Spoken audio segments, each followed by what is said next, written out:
Join us and our friends as we fall down the rabbit hole of security wonder. If you're ready to see how deep it goes, you've found the right place. Pour your tea. You're not late for office hours. And now, our Red Queen, Tarah Wheeler. Welcome back, folks. Thank you so much for coming to this week's Cybersecurity Office Hours. I'm Tarah Wheeler, CEO of Red Queen Dynamics. And as always, it is a joy to be with you here. I am stocked up on my protein drinks with caffeine in them. So be prepared for some snark today, especially as I am joined by my very good friend and colleague, Bryson Bort, CEO of Scythe.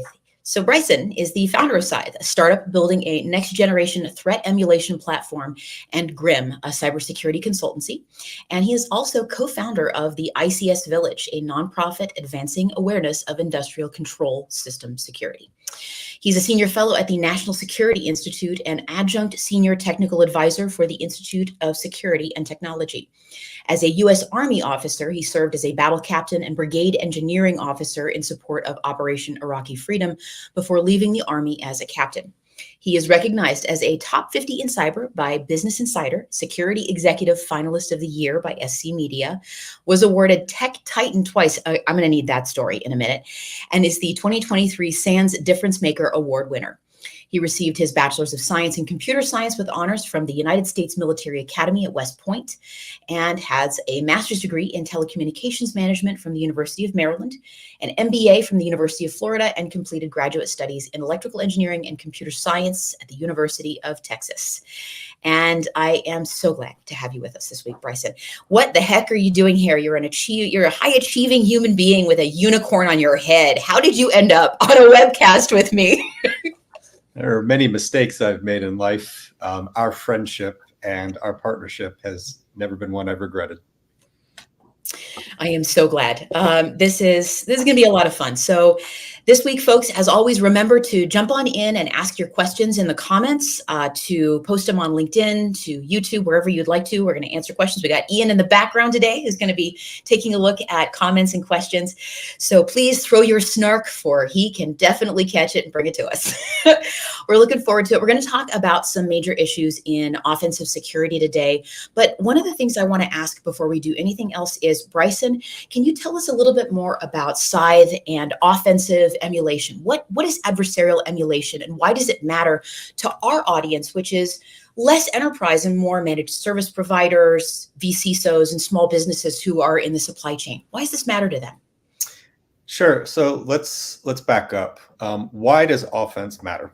Because there is no discrete, quantifiable measure of cybersecurity. We can't put a control in place, be like, we know for sure it's going to last. It's like drawing a line in the sand. The ocean comes, the wave comes, and some of the line's left and some of it isn't, and you've been breached. The other part that I want to address is, all too often when we talk offense, I think we think of the top of the top of the top of the only ones who can afford it and can do it. And that's something I'm hoping to be able to share with you today, is some free tools and some free approaches on how to do threat intelligence and how to do offense in your organization, along with some things that Red Queen Dynamics and Scythe are working on to help make that easier for you. Now that we're talking about that, so we know that security is defined by the threat. How do we do risk assessments today? And there are really two high-level categories of it. The first, which I think everybody is generally familiar with, is the system approach. And this is where we're looking at vulnerability assessments, vulnerability scanning, traditional vulnerability management, where we scan something with known vulnerabilities that are given to us or known misconfigurations, and we identify those gaps and we either fix them or we accept the risk. And that's primarily a compliance exercise, and everybody's required to do it to some degree. Then we get into what we call the penetration testing. And I want to pause here, because going back to compliance, that's the annual pen test. And that can mean a lot of different things, which we're actually going to get to in that second category. But for now, the definition of penetration testing that we're thinking of is unauthorized system access. How do I, as an attacker, get access to that system? And so those are all a system view. Then when we get to the larger category, which fits the compliance requirement of the annual pen test, we're now talking a system of systems view. And my recommendation for this is, and I call it the BAM model, Bryson's attack model. So there are three phases to an attack. Reconnaissance, to build the target package. That's how the thief decides what house they want to break into. Psychologically, where we get held up on a lot then is initial access. This is where the thief picks the lock, the door opens. You might not like it, but nothing has happened to you yet. Then the final phase, actions and effects on objective, post-access. This is where the thief goes into your house, is figuring out where the keys are to steal the car, where's the safe to get the money, where are the jewels. I got to gather those and I have to get them out. Why that matters is because that's the part that you as the defender have the most control over. Those actions on objective are happening on your computers. They're not bringing their own computers to your environment. Those computers talk the way that you designed them to talk. There's only your protocols in that environment. I, as a thief, as an attacker, have to follow those two things. So getting to my point, when we look at that, the greatest business effect and parts that we control is that post-access phase. So that should be the scope of the risk assessments we look at. And our recommendation is you should start with what's called a purple team. Everybody's graduated preschool, so you know your primary colors, red and blue, make purple. That's fundamentally what we're trying to do with the purple team exercise, is going, all right, what might happen to us? Looking at what might happen to us, how would we actually drive that in the environment? And then let's see what that matches to our assumptions and where our gaps are. And let's find and fix that in a collaborative and iterative way together. That's all a purple team is. We're here to not just tear things down. We're here to validate our assumptions, fix them, and the outcome is something that we all can markedly and measurably feel better about. I hear you on that one. And I often think of the same of red team exercises as being a graduation from a purple team exercise, yes, or even several of them. So folks, just as a little bit of a thank you to not only my lovely spouse, Stephen Olaf, but his partners as well. I'm actually coming to you today from Red Team Alliance in Las Vegas, as opposed to my usual, much more damp and mildewy seat in Seattle, Washington, which I find more pleasant as a person who, grew up in the Pacific Northwest. I feel like I've got a protective moss coating and I want to get back there and begin regrowing my mushrooms again. So I love I love the idea of red teaming being a graduation exercise. And one of the things I know that I've heard folks in the physical security world do, especially because it's expensive to do the shit that Bryson and I are talking about right now, right? This is a lot of money. And frankly, small businesses, MSPs, we're lucky if these organizations have more than $1,000 or $2 a year. What I have seen people do in the physical security world and in the advanced enterprise security world is start with what they call a walkthrough exercise. Instead of somebody breaking in and giving you 170 pages of dead tree thrown over a fence and see you next year for the next contract, it's walking through and just going, hey, I see this happening with your door. I see this happening with your network. I see this happening with, some very visible security issues. And rather than having us romp about merrily through your establishment, whether virtually or physically, get a chance to fix some of these things, give us a bit of a challenge, right? And I feel like that is the equivalent of what might be a little bit more feasible and reachable for organizations that, have $1,000 to $10,000 a year to spend on security. If you don't have any money to spend on security, go join, Have I Been Pwned by Troy Hunt, and maybe buy Adam Shostak's threat hunting book, the most recent one. If you don't have any money, scrape up the $20 for that book or rent it on a Kindle and join Have I Been Pwned. And those are your free solutions. If you can't do those, there's no point in going to something like the kind of purple teaming solution, even that Bryson's talking about. But once you get there, I think that I would love, Bryson, what are some of the lessons that you have seen, organizations with, say, under 150 people in them learn most valuably from a purple teaming exercise? So I'm going to also start with offering a free resource. The MITRE ATT&CK page, and I'm not about to say go to MITRE ATT&CK itself, there is a subsection on there for groups. And it lists all of the known threat actor groups that have been seen doing all the various nefarious activities. And from there, just do a simple plain text search in the window. Yeah, right here. Pick an industry, Tara, that we're interested in. Just do a plain text search. Do 3PLs, logistics companies, intermodal freight, intermodal shipping. Just put shipping. I don't think intermodal is going to be what pops up. Sure. Let's see if we got shipping. Nope. Try logistics. Logistics. Nope. This is probably when you try to do these live. I don't know what they might have classified that as. Retail. There we go. We got retail. Yeah, it's all good. Yeah. They definitely have something tied into that. We have to, I don't know what the phrase is. But what this has now done for us is it just plain text highlighted all the groups that have been seen targeting that sector. So pick a random group, like Fin7. Fin7 is a lot in the news. And then what we see here is we see the different names, so you don't get confused by the different names. And then we see the techniques and the tools and the behaviors and targeting and motives for them, right? When we think about what is a threat is motive, right? I got to want to do something. I don't do something against somebody I'm not interested in this case, right? It's potentially money or some other activity. Capability, I have to have this, right? I have to have something that can actually do it. And then opportunity, which is, again, what we control. What is that attack surface that they could take advantage of? But this is free threat intelligence tied to your industry. And you can go into it. And like I said, you can now build up and be like, well, I want to test these things. How would I test these things? Well, good news. There's also a free tool for that. It's called Atomic Red Team by Red Canary. And you can just literally match those IDs. And in Atomic Red Team, just say, like, just do this ID. And it'll do it. There's some good free tools that exist out there on CISA's website.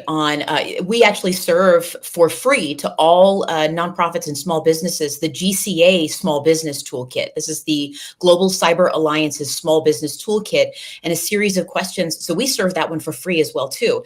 Now, it's not a compliance framework that you can use to get certified or join a vendor supply chain, but it gives you that baseline where you can get started with your very first framework if you haven't done anything else. And you just need to start with getting a little bit of internal buy-in to the idea that maybe you should be enforcing and not just enabling multi-factor authentication on all the devices in a small company. That's hard to do, right? And I think, we get a chance here to talk about these super awesome, threat emulation, automated threat emulation and adversarial work that Bryson does, which is, it's banging, right? It's cool what Scythe does. And at the same time, I feel like there's this level where folks inside an MSP who want to get a chance to run this on all their client networks may look around and be like, half of our client networks, they're still on Windows, not a situation where running adversarial emulation is going to be that effective, That's this poster right here. I'm trying to do this in reverse behind me. I'm getting confused. It's called Why Is It Running Windows XP? It's one of my industrial control system talks. So back to your original question about what would I recommend for a small, everything starts with what do I got? And in this case, where I would start with what I got is what's most important to me, because not everything and every user is the most important to me. So what are the critical components that I need to run my business? And be as, focused as possible. And this is what matters most to me. That's where you start. That's where I need to circle the wagons. That's where I cannot have an excuse for not understanding that, because if the rest of the company burns, it's unfortunate, it's difficult, it's annoying. Some things might not work, but our core business still runs. We can still make money. We can still keep the lights on. Knowing that is the most important part. And then from there, architecture, right? Where am I architecting around where these things are important? Making sure that we do in fact have the walls we think we have. And then that's what then sets up to these things that I'm talking about, because now you can validate and start to find the little weaknesses in those walls and just start there, right? Have some place that you feel pretty confident over time that you're building that strength of where you stand. Well, and I want to know, who do you think you is when you're saying, hey, you inside, an MSP or a small business, when you're talking to you, who's that you? Who's that person that we're talking to right now when we say, here's how to build this, here's how to start? Who's the you? Well, I'm actually going to take your joke on this because all IT guys are named Gary. It's one of my favorite jokes. I've stolen. I'm so sorry, Gary. I swear to God, it wasn't about you, but yeah, all IT guys are named Gary. So Gary, we're talking to you. Gary, you are where the buck stops. It only runs on you. And then it is the MSP's responsibility to work from that. But here's the advantage from a business perspective. By knowing that, this also helps you tailor the MSP experience. What makes security so hard is not the imagination of the attacker. It's that every company truly is its own unique snowflake. You are special you, and you're constantly changing. That's what makes this so difficult. If your business was static, one, just your business is dying. But two, it's because it's always changing. Things break. The visibility breaks. What I've got breaks. What's important breaks, changes. And then that's where the security is the second layer on top of it. And it follows that. Your MSP, no matter how much, defers to you on what's important there. And so that also gives you the opportunity to economize along with focusing them. I fully agree. And that economy also, and this is the real challenge I think we've seen, that MSPs working with their small business clients, small businesses won't, respectfully to those of you who are listening right now, you're not going to spend money on something that doesn't lead directly to revenue. I've seen it. I run a small business, and you know what I don't do? Spend money on things that don't lead directly to customer acquisition, and specifically in our case, it has to be security, because for us, security leads to customer acquisition. But when you're talking about, a retail shop that's got an IT, a couple of nail salons, and you got an MSP who just manages, the point of sale system, your inventory, software, and maybe the email accounts of the people who are doing business bookings and clients, in that case, is a data breach impactful? Really, honestly, if it doesn't stop that nail salon from taking credit cards, in my experience, there's not even a hiccup in that small business and no real concern about it. Do we need to start having a sea change in how MSPs are seen as at least partially responsible for those kinds of data breaches? Because I think that a lot of MSPs right now are really nervous about a lot of upcoming regulation and the potential for being seen as liable for their clients' data breaches. Well, so I'm going to go back to, again, what Yeah. affects money Sure. ahead of data exfiltration is ransomware. And ransomware is indiscriminate. And the thing that I think changed, and I can point to my work on this because this was the keynote that Chris Krebs, when he was the director of CISA, and I gave together at RSA in 2020, was the coming scourge of ransomware. And the biggest point of that was, I'm running a nail salon. Why would the Russian GRU target me? Why? That makes no sense. Well, the thing about ransomware is it doesn't have to be targeted. It's now gotten to this point where it is indiscriminate, and it is so easy to just do the shotgun blast and just get whatever you get. You don't even care. And so by definition of being a business, you're in that possible target. It's rabbit hunting season, and that's what's happening. And the bad news is, while the US government in 2015 started to change strategy and recognize that the private sector was a part of this soft underbelly that was being targeted, duck season, it's rabbit season, it's duck season, it's rabbit season, that the cavalry isn't coming from them, right? CISA is a young agency. CISA is a small agency that is trying to grow, but it can't possibly have the entire remit that it has of critical infrastructure and also being able to cover this. So ransomware is something you should be aware of and you should be looking at now. On the data exfiltration piece, we're now talking about what is going to be private information that trips any of the growing regulations that are coming. And frankly, Europe is on the point on this, and the United States is more following. But if you have private customer data that matters, you're going to be swept up in that too. And that's something where I highly encourage actually reaching with folks. I mean, this is what Tarah and Red Queen Dynamics are doing, is helping reduce the burden of understanding and then solution. Mm-hmm. It's an interesting challenge, because there's a lot of weight around security and a lot of fear. Honestly, I mean, I've had this conversation with a bunch of folks before now, but honestly, Bryson, the number of times I've gotten on a call with a very skilled CEO of a 60-person, accounting firm or legal firm, who in their day-to-day life, they would never say something like this, but they get on a call with me and they say, "Oh, I'm so sorry. I'm such an idiot. I don't know anything about this stuff." And they're this one topic on cybersecurity, they feel so ashamed and so frustrated. And they lead off with, "I'm so sorry. I'm so stupid on this." And so like the first 10 minutes of my call with them is like emotionally propping them up enough to hear the bad news, and I wonder if you've seen this really happen with some of your clients, and if it's just kind of unique in this situation. Is the burden of learning about cybersecurity so great that it's a unique topic that makes people feel stupid, or is it just that it's new? Some of it, I think, is also us. We can be jerks. Yeah, fuck you. We can be jerks. So okay. we need to not be jerks. Yeah. And then let's tie it into the fact, and I use this with practitioners, right? Because this is the jerk talking to the jerks.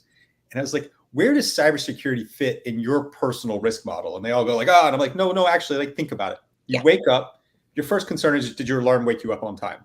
Then you're concerned, and you start walking through the parts of your day, And the only part that cybersecurity intrudes on anyone's normal life is actually when it's a part of their job. And we see the same kind of thing from an enterprise perspective. Look where cybersecurity fits on public filings, because public companies are required to report risk. Cybersecurity is about number 5 to the average company. One place where it has drastically changed is healthcare. Healthcare, it's now number 1 and number 2. 60% of all healthcare organizations have been ransomware in the last 18 months in the United States. 3 out of 5 healthcare organizations have been ransomware in the United States in the last 18 months. I just needed to say that again. That is insane. That is how indiscriminate this is. And so when you look to a small business owner, why would they know this stuff, right? The hard part was building the business. The second hard part was getting Gary to not be annoying and to make sure the computers and the email worked, because that's the way modern business scales. Now I have to secure this. I don't know what that means. Here is also the silver lining in all of this. Ransomware. Because of Colonial Pipeline in 2021, everybody knows what ransomware is. They might not technically understand the procedural detail of ransomware, but just like your grandma knows what ransomware is. And business executives tend to be the same technical level as grandma. So we now have a common vernacular of like, okay, I know that, I got that. I can translate that into business terms of disaster recovery and business continuity planning, which are my operational terms I already understand. You're telling me this nerd thing is that. Okay, we now have a common understanding to work from. That right there, when you explain to a small business owner that this revolves around where it goes inside your BCDR, all of a sudden you get into a situation where you're speaking their same language. It's the analog to what those of us who spent time in enterprise cybersecurity do when we need to speak to executives or the board, which is you have to phrase what's happening in cybersecurity in terms of the risk model. The likelihood of an event occurring times its impact gives you your expected utility, your risk function for what's going on in cybersecurity. The equivalent of that in the small business world is saying, if this happens to you, here's how you need to address it in your business continuity plan. You know, and I love that this is coming up, because it looks like about I think 3 weeks ago, Axios did a poll. And now for small business owners in the United States, cybersecurity and cyber attacks are their top fear, in a way that makes them probably a lot smarter than most of the risk-based executives that I've worked with in Fortune 500s, honestly, because this is something that can existentially halt their business operations. And until they hear that, it all just sounds like, shit I can get to later. It sounds like a tax regulation. Maybe my accountant will explain it to me. If you explain it in those terms, they're going to put it at the same priority as a new tax regulation that they talk to their accountant about on a quarterly basis. You explain that this is existential and it goes in a BCDR, all of a sudden it makes it to the top of their concerns until they have a good plan ready to go. So I mean, I'm seeing this.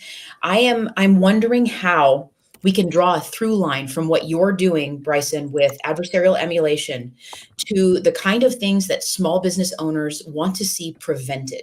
These small business owners are the ones that we care about. They're the ones that are the clients of our clients. And ultimately, they're the ones who tell their MSPs, their IT guy named Gary, right? They're the ones who tell them, is this solution one that's going to work for you or not? And we do our best on that one, but this is the fear we're here to address.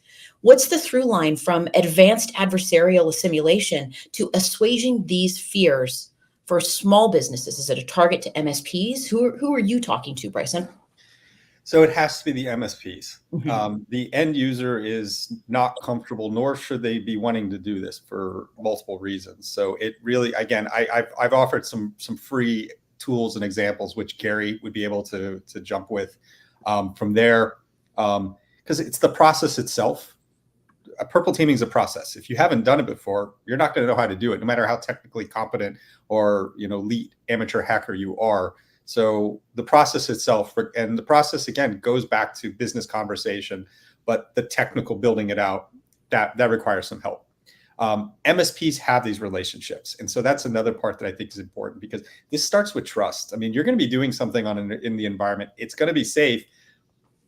But that takes some trust to understand and to believe that it's going to be safe. So again, I believe that is key. And then the final part, which is where I would criticize the offensive community for very long, is we're really, really good at finding all of these problems, writing them up for you, throwing them at you, and disappearing. You're like, hey, where'd the guy go that created all this work? Are you going to help me? And again, that's where I think the MSP and the Purple Team approach is so valuable, because it's not just finding, it's finding and fixing. And we're there to help you do that. I think there's a moment where, in security, you, I, and other people have started to note this a little bit, and it relates to topics like burnout. It relates to mental health, but I think there's this moment, this fork in the road for many of us who spent some time in information security, where we go the route of the angry Unix beard in a basement, or we go the route of beginning to just sort of add those communications and soft skills and sympathy and compassion to the set of skills we've got, because we understand other people have different skills, not less, but different skills than we do. And I am challenged a lot of the time in trying to explain to people in information security who use the word just a lot, as in, can't they just patch? No, they can't just patch. And the reason why is the more existential threat to a small business is the inability to take credit cards or store customer data, not the potential of a data breach, not even the reality of a data breach. You know why? There are very few people who are the clients of that small business. Likely they're in the business of serving other businesses who are, or even just consumers who know or even care. One of the biggest problems with the Mirai botnet in 2016 was that it took over a whole bunch of nanny cams that were unupdated. And here's the real challenge. If you could even communicate to the parents of that nanny cam what it would mean that there was a data breach associated with the credentials of that model of camera, many of them would view the possibility of either losing an expensive piece of equipment or breaking it, or the possibility of not being able to update it or get into it while their kids are at home and they're not, as far worse than not being able to use the equipment at all. So the challenge we've got, I think, in this process is explaining to people that there's a harm there that isn't easily translatable to begin with, and that they're part of a larger community of people who can be harmed overall. The more that there's a bunch of ROI on ransomware, the more that it is cheap to attack people and valuable to have done so, the more that we don't have these immune reactions to ransomware attacks, the more I think we're going to see attacks like this. And small business owners have to start understanding that they're part of a larger community of people who have to begin to respond to that. And that is only the MSP that can say that. When's the last time you thought of a piece of accounting software that you wanted to maybe try for your small business when you didn't call your accountant first to find out if they liked it and would want to work with it? Right? Same exact thing. That's my rant for right now. And I'm actually genuinely curious. These are people who've built trust. MSPs have built trust with their small businesses. Don't you always talk to the person you have trust with to get their opinion on something before you try to implement something new, no matter what? I was laughing in my head, and it probably not the right forum to share it, but since you brought it up, it was accounting software in Ukraine that was targeted by the Russians. Oh my God, and not Petya. Yeah. The other thing on patching, to emphasize that point, patching breaks things. Mm-hmm. As you noted, why would I take that risk when I need to collect money? The other thing is, and this is an idea that I really first saw matured in my operational technology industrial control system work, which is in IT, we are very much used to patch or accept. And in OT, it doesn't work that way, because most of the time you can't patch. So what is the more common approach besides accepting risk is, how do I mitigate? How do I work around the fact that the system is going to not be patched? And again, going to my original supposition of knowing your crown jewel assets, knowing what you got, being able to circle the wagons there, that also enables you then the architectural ability to mitigate risk, as opposed to just being able to, or having to patch directly. You now have yet another quiver, or another arrow in the quiver. I look at this and I think to myself, this is related to the sort of that, angry, despairing existential situation we sometimes find ourselves in cybersecurity, when we know we can't fix things and we're just being told to work around them. I think, that's a moment a lot of people really start to struggle, because they know what's going to happen. And I know you and I have both had a lot of conversations with people about mental health and burnout in the field. When I was doing interviews of incident responders in the National Health Service in the United Kingdom and these were people who were responding inside hospitals to WannaCry in 2017. I knew it was there, because I remember the May 12th, 2017, like I can still see the gross ass purple and orange carpet of this, I think it's the Orange County Convention Center in Orlando, Florida. It's the one right next to the Hyatt Regency Convention Center. I was stuck on the ground at a SANS class, like melding to the carpet for 16 hours. I got such a rash. And I remember that day so clearly. And the people that I talked to who did that kind of response inside hospitals were like, we told you this was going to happen and we did our best. And now they were filled with guilt and PTSD and frustration. Some had left the field, some had given up, some had moved to private industry because they weren't being listened to anymore. And they felt so despairing at the fact that they were trying so hard to get people to listen to them, and they were not listened to. Some of them were frustrated because they felt like the people above them were non-technical. And so when they communicated a technical risk to them, the non-technical people were like, yeah, but we do surgery here, so don't bother me, nerd. And that risk was never communicated adequately or accurately to those people in a way they could understand. And the guilt felt by the technologists and responders was so intense. Just the burnout and despair I saw in that case. How do we stop that from happening? First, I'd love your thoughts on that. And second, how do we stop that from happening inside MSPs and small businesses where we know there's not going to be a way to fix some kinds of issues and we have to mitigate them? I mean, I don't know what to add to that. You do. Like, how do we support them? What do we do with the situation where people are experiencing this level of burnout and existential frustration with the field, in a field where we're already going to experience negative unemployment for the next 10 years? There are 3.5 million unfilled cybersecurity jobs in this country right now. A bunch of unqualified people are pouring into the industry as a result of high pay and an inability of those same non-technical executives to tell the difference between some fraud and me, or you. What do we do? Oh, yes, exactly. Solve the problem. Fix it. First of all, I don't believe the 3.5 million jobs number that gets thrown around. Yeah. Second, I think there is a really harsh reality that cybersecurity is not an entry person job. You start in IT, you become very good at system administration, network administration, and learning systems. Then you go to what would be entry level to cybersecurity from that. I think it is very difficult to try to graduate directly into that. You have to have a very deep foundational technical skill set before you can do cybersecurity. If you don't know how it works, how can you secure it?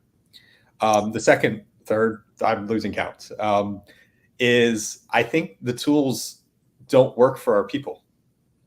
I think about incident response. I deliberately did not try to do incident response when I built Grim. We did everything but incident response because I just looked at the personal cost that you have to put people through to being on 24-hour call, having to fly places, having to work that much. It's unsustainable. On that note, this is something I will offer to folks when you're planning for incident response. Plan for the people side of this. Do not just depend on your people. There are organizations that specialize in IT restoration and rebuild. And why wouldn't you use them? Not only are they better at it, but you're also not putting your people through that because your people are still trying to do their core jobs at the same time in this highly stressful situation. So look very carefully at that business continuity planning as a part of that response to where can we fit the people in, and where you are putting your people into it, have plans to feed them, to take care of them, to help their partners at home, because their lives also were continuing and suddenly mom or dad is not available because they're pulled into this high stress situation. So think about all of those additional things. We talk about burnout a lot in this industry, but I don't think we really talk about burnout a lot in this industry. It's more of I feel like a lot of superficial paper mache. We're in a people business, and cybersecurity is a people business. There's a technical component, but it is a people business. And it starts with yourself. Nobody else can take better care of you than you. As I always say, one of my favorite quotes was by de Gaulle that the graveyards are littered with the bodies of the indispensable. And then one of my other favorite things comes from my therapist when she's talking about hypoxia. And hypoxia is when your brain's not getting enough oxygen. You all know this. When they tell you to put the mask on first, because you can't help anybody else out if you run out of oxygen. And the thing about hypoxia is as that your brain runs out of oxygen, it's like being drunk. You don't know that you're affected until suddenly you've passed out and it's too late. Well, the same thing with burnout. And that starts with taking care of yourself mentally, spiritually, and physically. You need to get enough sleep. You need to eat well. You need to exercise. You need to talk to somebody and have some way to do that. And the spiritual component, I think, is the one that we forget the most. And it's not religion. It's being able to ground yourself philosophically in the context of everything you're doing and what that means. And that is very personal. That is what you can do for burnout. Then management. Management needs to have their people feel valued and to defend them. I have a friend whose sales manager, in my view, has completely fucked her over. And she's like, well, I really like him though. And I'm like, he's not doing his fucking job, which is going to fucking hurt you. And that fucking sucks. And I don't care how nice he is. Fuck nice. I want good. I want someone who actually is going to take care of somebody. That leads to burnout. I love this. I love this idea of holding management accountable. I feel like, so Jones, wonderful, fabulous, incredible human being. Yeah. How does Bryson feel about this? So Jones, thank you so much. This is such a great point. Ultimately, there has to be a way to hold leadership and management accountable and responsible. And I mean, the regulatory climate is starting to catch up with that. I feel like at least a little bit, but there's just not that mechanism. And as a result, it's Bryson yelling, fuck that on a podcast like this one, that this where it starts is that we have to normalize good, not just nice or, able to get along with people. Go ahead. No, I've forgotten. I'd mentioned this in the pre-notes. Yeah. So we do a monthly town hall. And the reason we started doing this is back 4 years ago at the start of COVID, we're a young seed round startup, about a year and a half of where Red Queen is at this point. And COVID happened and sales just went, and that was supposed to be the time frame for when we were going to raise more money. Not only can we not sell, you can't raise money. Nope. And as you can imagine, everybody in the company was kind of like, they're freaking out, right? Life just went upside down. Your only source of employment about to possibly go upside down. And so I started a weekly, instead of me answering each one of you, I'm just going to be transparent and upfront with, here's the situation. Here's what I'm doing about the situation. And I'll just keep telling you. At one point we had two weeks in the bank and I was like, we got 2 weeks. Here's where I think we'll get past 2 weeks. I'll let you know next week. Right. Again, just complete transparency.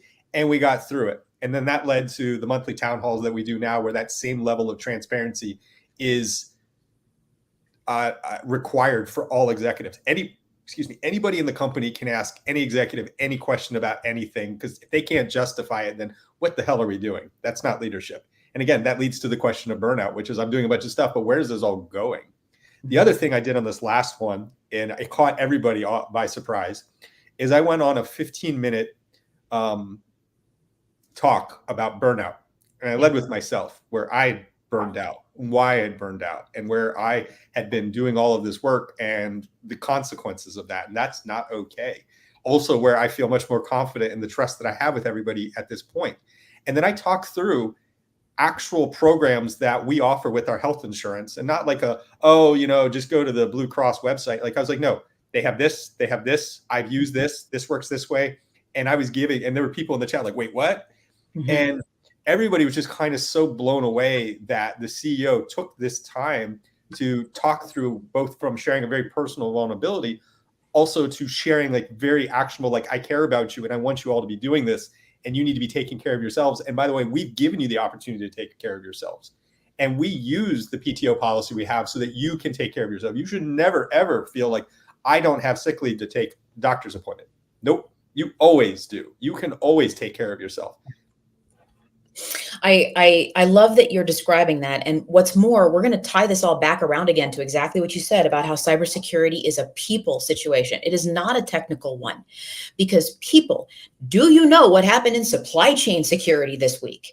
that was a result of burnout, the devastating hack that we have all been talking about, memeing about. So the XZ Utils backdoor that we're talking about, the original maintainer experienced massive burnout. And so when experiencing a manipulative combination of a few people offering to help and a few other people pressuring them to let new people help in a situation like this, who doesn't say yes when they're trying to provide a public service and some people want to volunteer and some other people are complaining about how long some things are taking?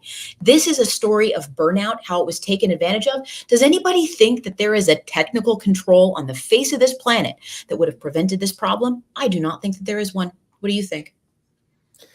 There isn't. And again, you say several people. I clearly, to me, was a coordinated campaign to get the GATAN user who became the one who introduced the backdoor into the system. And I want to also just throw in, because there is a little bit of a technical community part here where this is used to bash on open source software. That individual got put in that situation because they started a hobby project that became so fundamental that entire distros of Linux rested upon it. And he did it for free, while all of these other folks profited off of it. And that leads to then the question, which creates a burnout situation. And then the other part of this is this proves that vendor tools are the answer. This absolutely would have happened with a vendor tool just as easily. There's no difference. So 100%. Open source versus vendor is not the takeaway from this. It is the risk to the personal component. Absolutely. And we've been playing Angry Birds with infrastructure. And we all know the classic XKCD comic on this one, right? Yep. This is as classic as correct horse battery staple at this point, because it just keeps being true. And I'm annoyed by it. But at the same time, that doesn't mean that we need to let the weight of the internet rest on that one guy in Nebraska, right? And that's the problem, right? LASA didn't have the support that they needed, and we saw that get taken advantage of. This isn't an open source problem. This is a human issue. And I'm sure there's going to be a bazillion-1, postmortems on this. But at the same time, we are just really seeing a challenge with providing the support required and needed for everybody in this community, not just people who work on open source. Let's maybe, target a little bit more the people who are providing free labor as an act of love and support for the community, instead of people who are getting paid to write software. That doesn't seem like the best incentive on earth, right? So I'm challenged by that, and I think we have got to find a way to get the community to a place where we can ask for help first and get it when we need it. So I think that's a good place to really say to ourselves, inside MSPs, there's a lot of IT guys named Gary living lives of quiet desperation, and that is a real challenge. And I want to say that we're here. We see you. We see you every single day. We are you. We are all Gary. There's a t-shirt for us. Bryson, you want to do another talk together? We are all Gary. We are all Gary. We are all Gary. And that, that really is it, I think. And so I guess the last thing I would ask you, before I get to ask you the last fun question that I always ask everybody, is there anything that you would like to call our attention to? Any upcoming events, anything that Scythe is doing, any open positions, anything you want MSPs and small business clients to know about? What should we know about Scythe and upcoming fun? Sure. So if you go to our events and workshops page, you'll see everything there. We'll be at RSA. I'm actually giving 2 talks. This talk that's coming up with Jake is really interesting. So what is going to be fascinating about this is I've talked about how MITRE ATT&CK has been abused for years. And the problem with the way it's been abused is not just the checklist approach to it, which again, checklists are key as an existential foundation, but security is a process on top of that. Mm-hmm. And the failure of that process on top with this approach has been, I use a tool and I think I'm building a good detection. And the reality is I'm not. And the metaphor I use for that is MITRE ATT&CK is like a periodic table. The same way we describe physical elements in the world is the same way that MITRE ATT&CK describes the elements of an attack. And just like in the real world, if I tested hydrogen and oxygen, those things look completely different than, to quote Bruce Lee, when the attacker shows up as water. And so a simple atomic testing approach is not going to build you a proper detection that is going to last, that's going to be meaningful. We now have a way to actually show that difference. This is something that has been missing and is a key element that underpins over $100 million of, actually more than that, of investment each year that the industry is spending on this approach. And it's that wrong.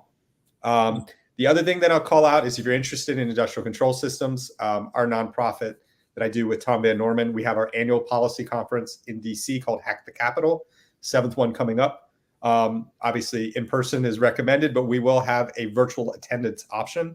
And the best part about this being a policy conference is if you've had any interest in critical infrastructure and it strikes you as obtuse and even nerdier than IT, no problem. That's the advantage of this being at a policy level conversation, is you can hear some really high level stuff that is easy to follow, which is again what I also do in my podcast, Hack the Plant, which comes out monthly. We're in season number 4.